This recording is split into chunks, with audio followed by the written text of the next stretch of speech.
अहो सासूबाई जरा भराभरा चाला की तुमच्या पायातली मुंगी पण मरणा झाल्या. किती ते हळू चाला लागलायसा. चला लवकर. नुसतं खर्चाचं काम करत्या. पैसे खर्च करण्याचं दुसरं काय तिला येत नाही. मॅम मला आयब्रो, अप्पर लिप आणि मेनिक्युअर आणि पेडिक्युअर करायचं. हा अंजली तुझे 1000 होतील.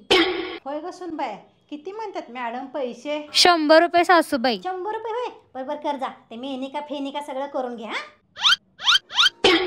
और अभी तो रुको.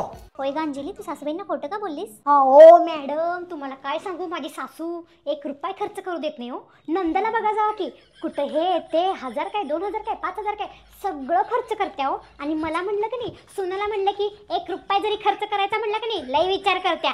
अहो मी तुम्ही सांगा, माझ्या नवऱ्याचाच पैसा मी खर्च करतोय ना, मग या सासूला काय हो मधी मधी मध्ये मध्ये टांग लढावायची असत्या. नुसतं कीट कीट कीट कीट चालू करत्या. असली सासू देवानं कुणाला देऊ नये बघा. सुनाला पैसे खर्च करायचं म्हणलं की हिचं काळीच धड धड धड धड करते. म्हणून तुम्हाला म्हणलो, तुम्ही म्हटला की नाही मला 1000 रुपये होत्यात. तिला कुठं कळते, गावठी नुसता गावंडळ आहे. म्हणून तिला म्हणलं 100 रुपये. तुम्ही इंग्लिशमध्ये म्हणला असा मला 1000 होत्यात. मी तिला मराठीमध्ये सांगितलं 100 रुपये होत्यात. तिला कुठलं काय कळतंय, तिला मराठी नीट कळत नाही, इंग्लिश काय कळणार आहे.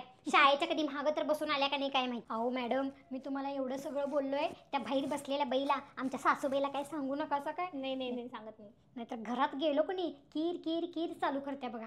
तेवढं सांगू नका, तेवढं करा. नाही चला.